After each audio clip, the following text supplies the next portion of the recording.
Okay. Never mind the noise. All right. Chase the adventure. Welcome to our podcast live from Camelot Beach Hotel, Negombo, Sri Lanka. I'm here with the legend himself, John Root, and the Nevermind team, Frankie Plunkett, the new work experience kid, Hunter, and Karen Root. Thought we'd kick the Sri Lankan adventure off with a bit of a chat. Get John's thoughts on what might be happening down the track, what he thinks of Sri Lanka, and just a bit of whatever. See what comes up. Well, we're in Sri Lanka. We are. See what happens. You go to sleep on the plane, wake up. So Fantastic. we'll give a shout out to the Camelot Beach Hotel. The staff here are wonderful. They are fantastic. Hopefully they look after us a bit on the price next time we're here, boys. Thank you, management. I flew Sri Lankan Airways on the way over. Yep. Absolutely fantastic. Direct flight from Melbourne to Colombo. And I also got upgraded. They gave me 2 extra seats because it was a quiet flight. Slept the whole way, mate. How was your flight? Totally the opposite. Really? No, it wasn't actually. It was great. We Singapore Air, so 8.5 hours from Brisbane to Singapore, a couple of hours in Singapore, and then 3 hours here. So they do a good job too. Singapore, look, I rate them. They were exceptional. Yeah. Really good. Yeah. Typically the flight Melbourne to Singapore is busy, and then the Sri Lankan That's Singapore Colombo's. You got it. You got it. Yep. Karen had a couple of seats to herself. She had a good sleep on the second leg. It was awesome. So you guys, this is your second night here? It is. Third night. This will be your third night. Yes, coming up to it. Yeah. So if you don't know John Root, check him out on YouTube. John Roothy's Full Drive. Yeah. Yep. It's a bit of a big deal in the full drive scene. Motorcycle journalist extraordinaire, and now part of the Nevermind team. And loving it. So this will be John's first gig with us, or first international gig anyway. And we'll be doing a whole lap of Sri Lanka over the next 2 weeks with his wife Karen, and obviously Frankie Plunkett, and the work experience kid. We're going to call him Worky. Worky. Hunter. Are we going to call him Worky? Worky. That's his nickname. He's doing a great job. He'll be uploading our Instagram stories every day. He's got a target of 3 per day. So. Oh wow. That's his first job. And the Rajasthani legend himself, Shahid, is on his way here from the airport. So that's watch out. Very special guest appearance. So we've got the whole Nevermind team on deck. The customers are starting to roll in as we speak. There's a few here, there's a few to call. So, what's your first impressions of Sri Lanka? Wow. Well, I guess I was going to say it's halfway between India and Asia, and it probably is. Yep. You know, Southeast Asia. It's Southeast Asia. Yeah. It's I like it. It's very relaxed. There's definitely a Sri Lankan time thing going on. You know, you get here and relax straight away, I reckon. But the people are lovely. They got the biggest smiles, haven't they? Eh? And that's pretty good. I mean, I know the history of Sri Lanka pretty well, and so do you, I'm sure. And by crikey, they've had some big things to get over here. They certainly have. Oh, I think a country like that, we're seeing it on the rebound side, aren't we? Yeah. We're seeing it on the side where all the crap's behind them. They're just getting on with it, and it's just lovely. Yeah, it's I think you hit on it with the people for me. Yeah. Like Sri Lanka. I mean, I've got one of my best friends is Sri Lankan. Shout out to Sammy. And 2 of mine too. Hello, Mr. and Mrs. Harris. So that's the reason I ended up here. We became good friends during COVID, working together, and he put me onto Sri Lanka and sort of kicked off Nevermind again after a bit of a hiatus. So that's a pretty cool story. So so over the next 2 weeks, we're in Negombo, just north of Colombo. Tomorrow we'll go on the minibus with another one of our team members who's not with us today. Is City. You like him? He's a weapon. It's the only way to describe him. He's our driver. He's coming with us the whole way. He's coming the whole way. So he'll pick us up tomorrow, take us down 2.5 hours down to Galle to the Rockfort Hotel. Yep. Big shout out to the Rockfort. That's Sammy's hotel. So is it? We always stay at the Rockfort, cool. and that's where our bikes will be. So, and the following morning we'll start the ride. So we'll ride from there, short ride, probably 6 hours up into the Sigiriya National Park. Wow. Yeah. And that's our first night. We'll be staying in the jungle. It's the last untouched, pristine tropical forest area of Sri Lanka. It's only I think 1,000 acres of it or something. It's only a small area, but it's never been logged. It's never been disturbed by humans, in a great way. Whereas the rest of the islands, it's beautiful, but it has been, there's been forestry and there's been, all sorts of stuff. You just mentioned logging, and I know here at the Camelot, everywhere you look, there's good-looking timber.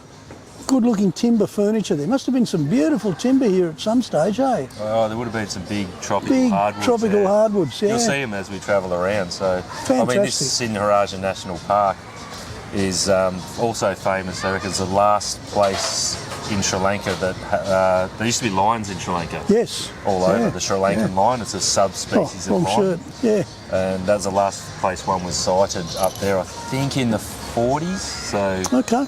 Might be still there, who knows? Fantastic. Also the highest rainfall place in Sri Lanka, so it ticks a lot of boxes. It does, doesn't it? So it's a nice place. There's not much to do up there other than sit back and just enjoy nature.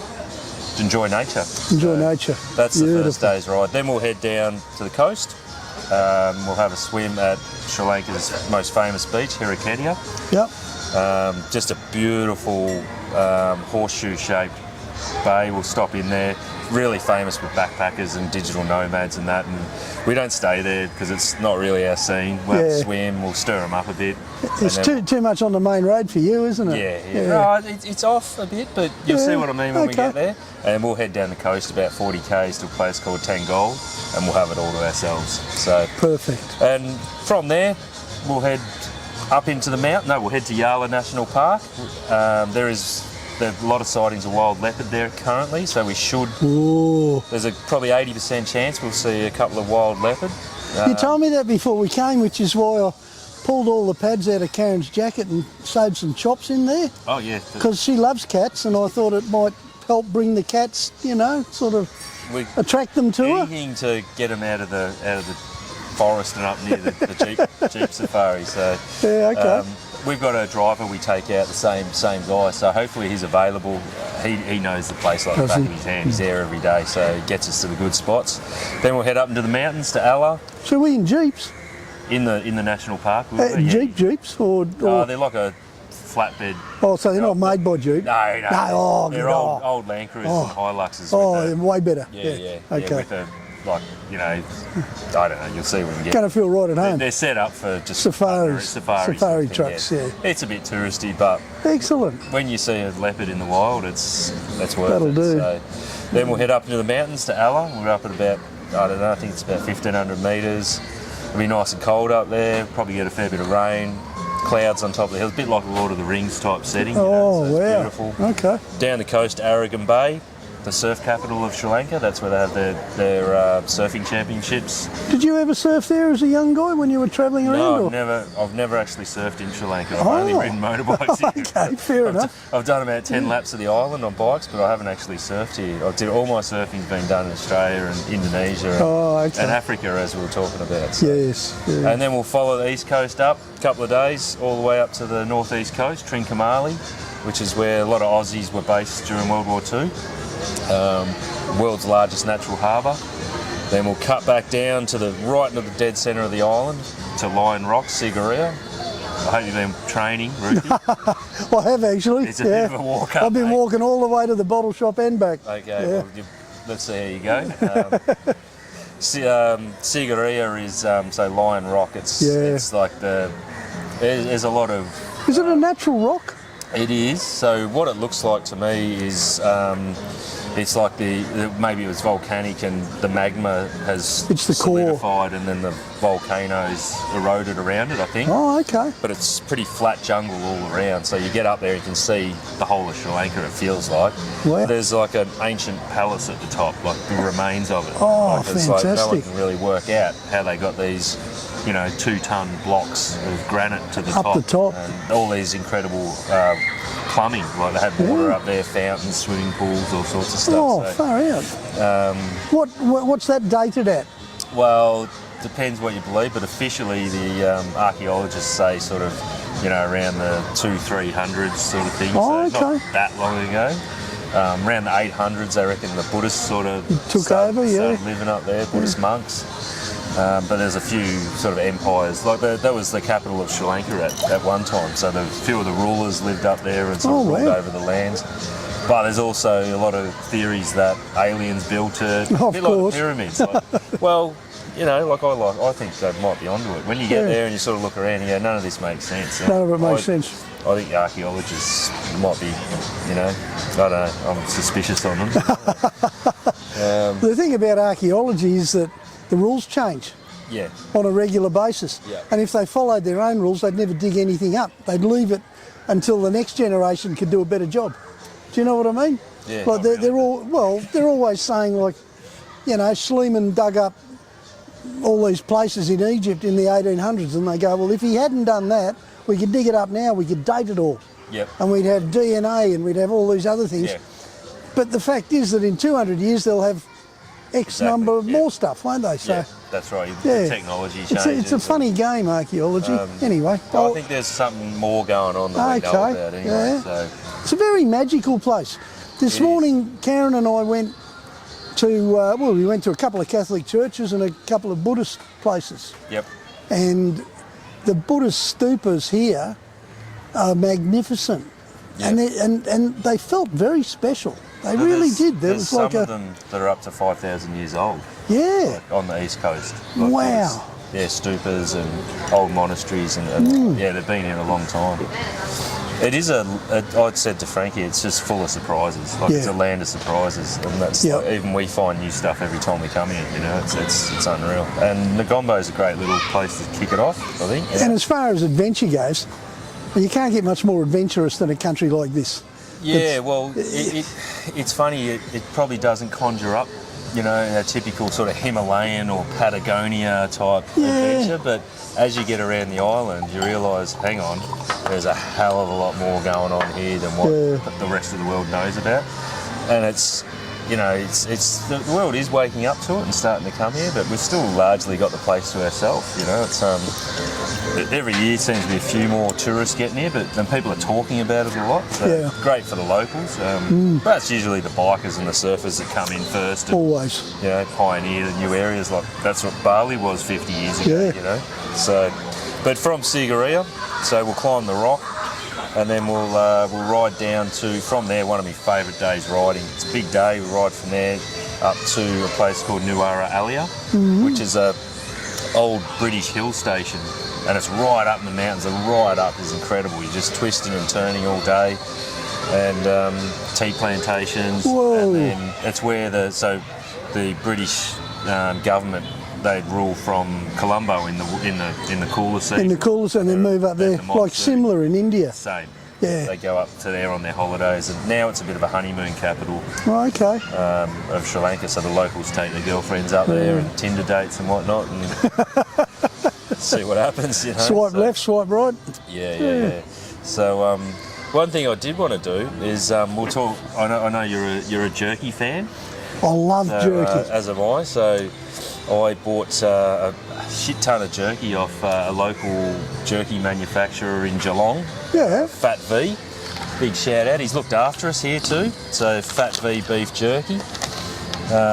So I thought we could have a bit of a tasting and see what, you reckon of his only if you insist. So the reason I bring jerky with me is because I don't often get good beef, and I'm a meat eater. I'm a meat eater. So in India, Sri Lanka, you do get it more and more, but it's a healthy snack. Rather than eating potato chips and shit like that, we can get some Fat V jerky, and it's all it's a local company. It's all locally sourced beef, and Breen does a great job. So I was chatting to the guys there, and I said, look, I'll give you a shout out on the podcast and wave your flag a bit, try and help you out. So check it out, guys. You can buy it online. Fat V beef jerky. So there you go. Saz 6N. That is amazing. Their own recipe. So that is amazing. I'll be having. Actually, I'm gonna have a have a chili one. So we've got Smokies. What's it called? Sazon. And we've also got the smoking hot. So what do you reckon? Well, tried them all, love them all, And you just stole the one I was about to eat. Tuck in. I'll leave them there. No, don't do that. So shout That's out to those dangerous, guys. mate. It's Oh, man. dangerous. Beautiful. That is delicious. So, anyway, Well done. We like to help local gig out. So, back to Sri Lanka. That was a little ad break. Was it? No, a fun one. So, what do you know about Sri Lanka already? Like, Well, actually, you know a bit about the history and yeah. Well, first of all, everyone knows this is Ceylon, so they know about Ceylon tea. This morning we saw a Dutch fort, Lipton's. Lipton's tea. Dutch fort, 1578, the date on it, now being used as a jail here in Colombo. I'd like to say we did not go there because we had to, okay? We went there because we wanted to. There's a big difference when it comes to jail. So, you know, everyone knows Abel Tasman, he named Torres Strait. There's a whole bunch of Dutch guys were sailing all over our end of the world, and obviously this was one of their bases. But the interesting thing for me is just before I came, I rang up a mate of mine, a guy called Damien Kingsbury. G'day Damien, he's down in Castlemaine. He was basically, he and his wife Ray were Australian government go-to people. That's probably, he's a professor of Asian history, all that sort of stuff, politics. So he came out here last time, 2012, basically as an intermediary between the Tamil Tigers and the, what do you call them, the Buddhists, the southern... Sinhalese. Sinhalese, thank you. And so he did a whole lot of negotiating with them. And he left just before the whole thing turned bang up into an uproar again. But it's a fascinating place. It's very hard for us as Australians, you know, we're not the most religious people on earth. And it's hard to know how deep religion can run in people to cause them to do things like that, you know? Yeah, there's a bit in it. More like it is a religious conflict too. So you got the Buddhists and the majority Buddhists, and you got the Hindu, so the Tamils. So there's also a state in India called Tamil Nadu. Yeah. So there's one story that says that the Tamils were brought in by the British to work the tea plantations, and so the Sinhalese were here prior to that, and you know that's one story. The other story is that no, they have been here just as long as the Sinhalese, and you know migrated across just the same, and they've got slightly different cultures. So again, the archaeologists haven't been able to put that one to rest yet. So wouldn't it be nice, you know, with all this race and religion stuff, if around 2000 we could have just pushed the reset button everywhere in the world? You know what I mean? Just go, hang on, we're all people. On our mortgages. Yeah, let's get into it. You know, let's just hit the reset button. Yeah, start again. It's called a golden jubilee. I wish we'd had one. Yeah, it could happen. Yeah, yeah. It's a big month in the world. So there's a few elections. Well, they've got a new president here in Sri Lanka, actually, just sworn in a couple of weeks ago. Yeah. So quite positive about it. I've had a few discussions with tuk-tuk drivers and whatnot. Yeah, same. This morning, yeah. He seems all right. He's a country boy. They like the idea. Yeah. So, you know, you never know how these things are going to go, but they just get on with their day and, you know, don't sort of worry about it too much. One of the things I really like about it was, you know, I've been to the Middle East a few times. I kind of figured over there, every second corner there's someone with an AK-47. Yeah. You know, there's a heavy presence of military and guns and everything else. We've seen a few uniforms around here, but they were mostly tourist police. Yeah. They were here to look after us. It was, there's a very Buddhist feel about the whole place. Well, from the little bit I've seen of it so far. Yeah. It's very peaceful. It's relaxed, peaceful. Which is amazing. It is, yeah. There is a wealthy sort of elite, you know, floating around, but most Sri Lankans are pretty easygoing.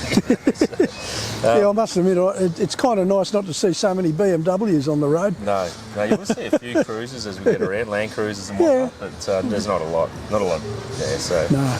And there was, of course, 2004. There was a tsunami here, which just, you know, would have levelled this whole place, I'd imagine. This is probably a little bit far north, but as we head down the southwest, you see the stories down there. Yeah. You know, Unawatuna, where we're staying. like even my mate Sammy, he lives in Unawatuna, and it's where the hotel is, and he's only 25, 26, and he can remember it being a little tacker. Gee. And having to climb up to the 3rd story of their house and water just ploughing through everything. Yeah, that's amazing. It's, to bounce back from the Civil War, then that, and the sort of political instability of the last few years to just... These are resilient people. Just keep going, keep going. And tourists mean the world to them. I mean, that's obviously they've got their tea, they've got other, agricultural industries, but tourism's so important here, so... How'd you get to know Sammy? Just when you came COVID, here? No, I was working, he's in Geelong actually. Oh, yeah. I was working for a company called Deck Mill on a construction project in Geelong. I was doing their environmental engineering work, and I'd been there about a year, and they brought in a Sri Lankan student engineer. He was in his last year of uni in Melbourne. I think he went to RMIT or something. And so he got a gig for 6 months with us, and he's still working for him actually, but they sat him next to me. Oh, right. I'm like, how you going, buddy? Rah, rah, rah. And at that stage, he was, say, 22, 23.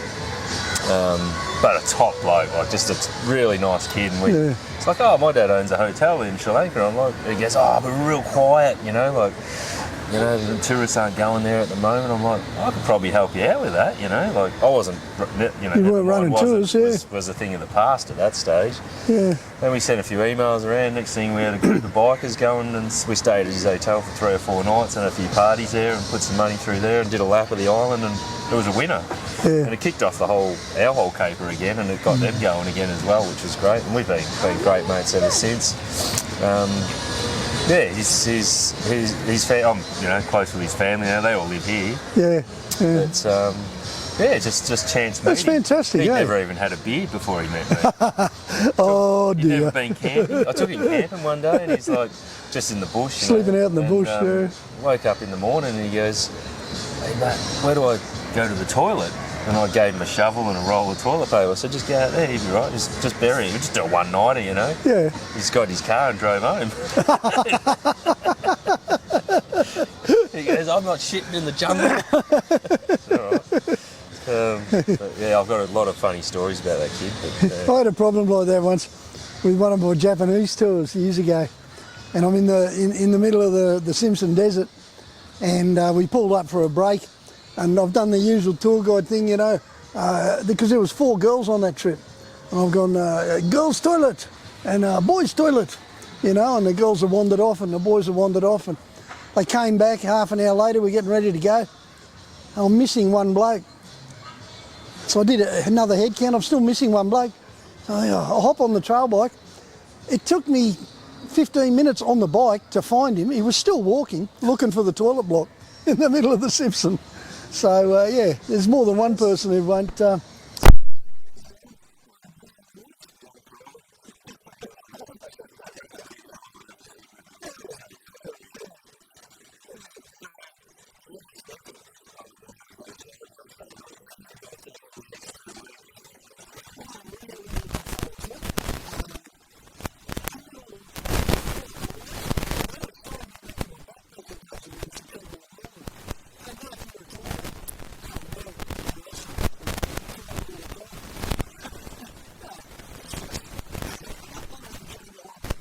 You can't see that bit, can you, hey?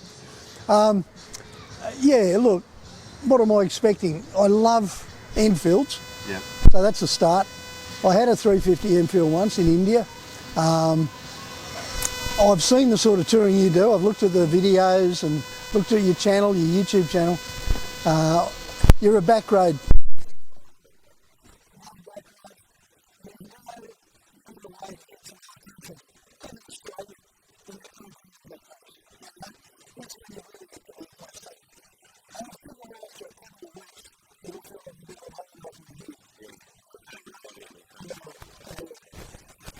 And the blokes I've met too, already, I mean, a good crew. Yeah. People don't come on things like this unless they've got a certain sense of adventure.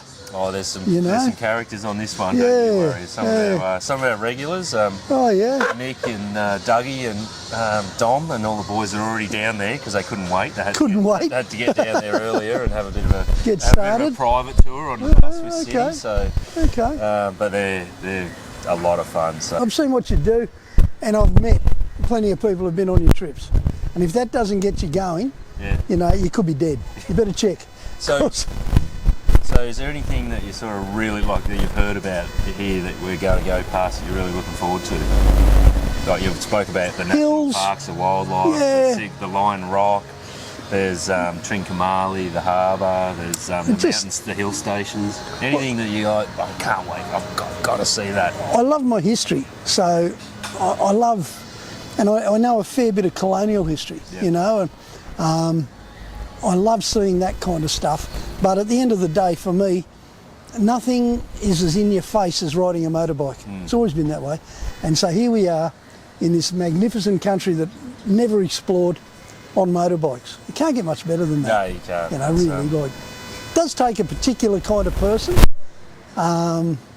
You know, if you sort of like your slippers and your dressing gown and you like watching your series on TV. I don't know. Have a look around you. Pretty comfortable.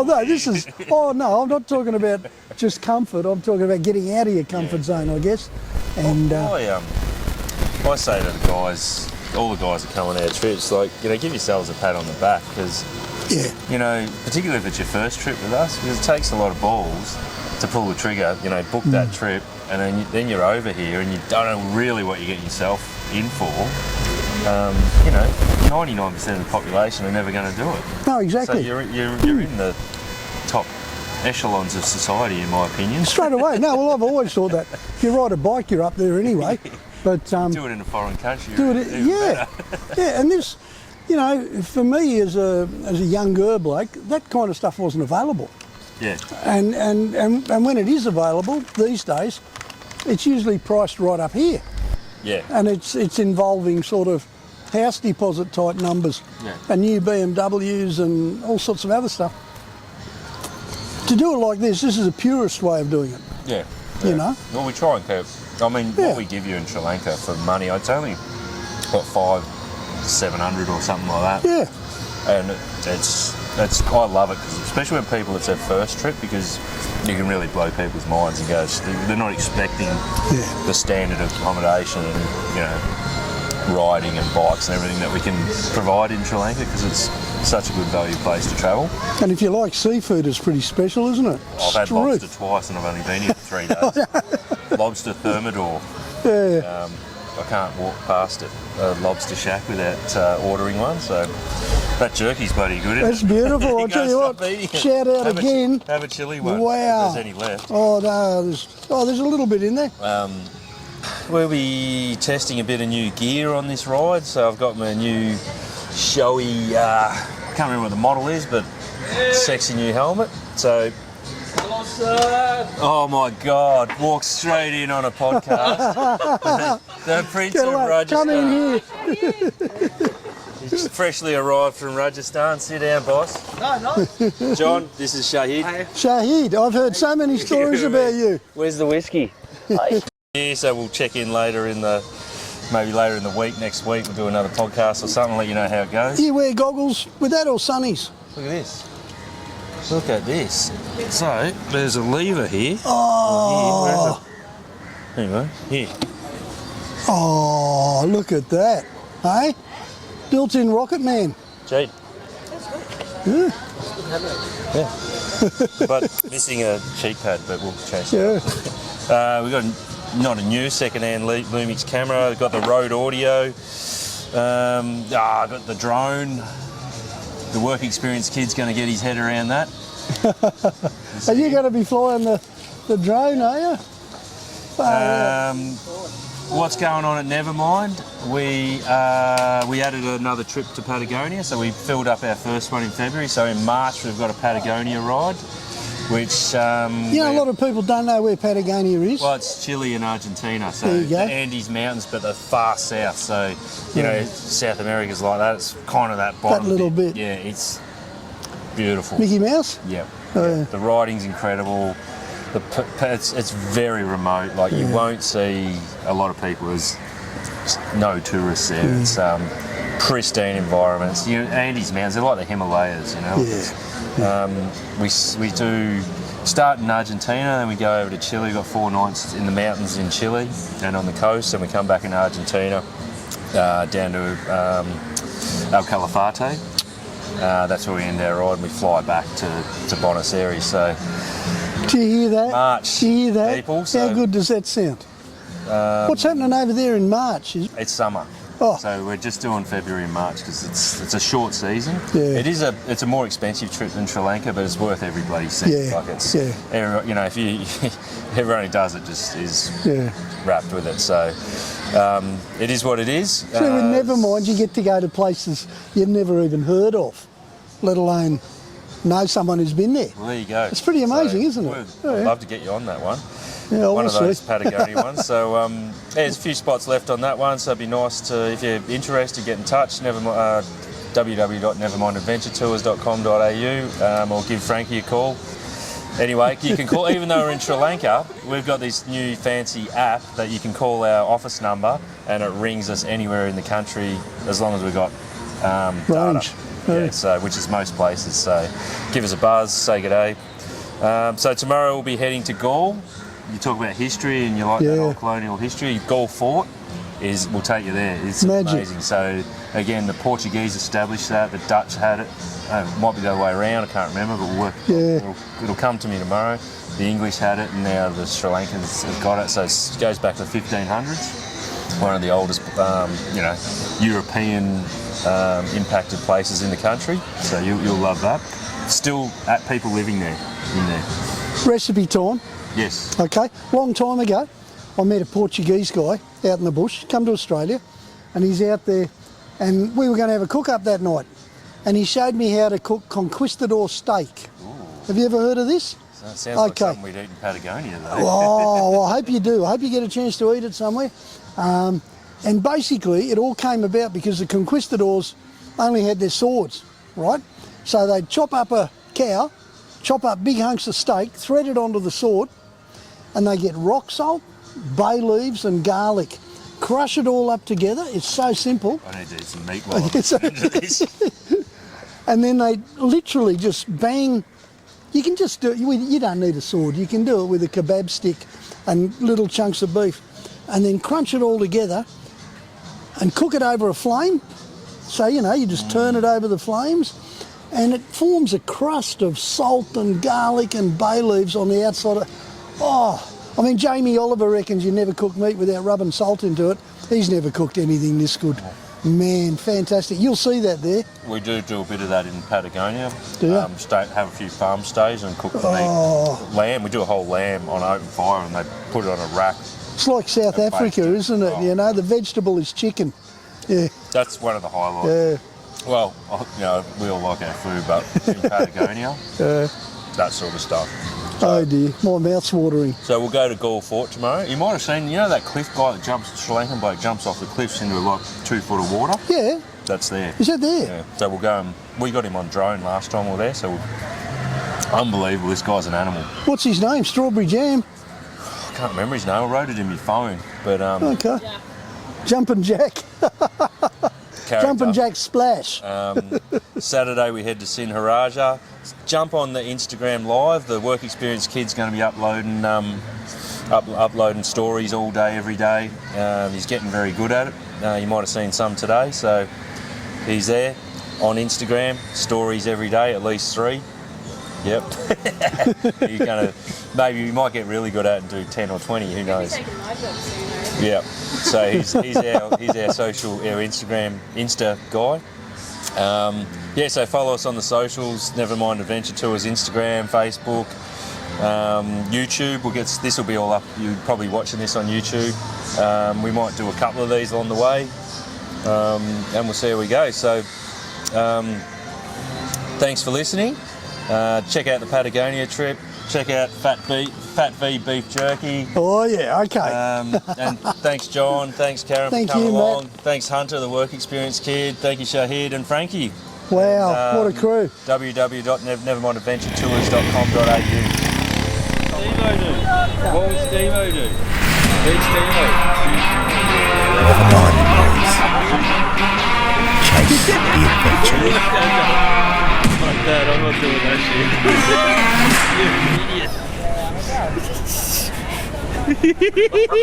Like this.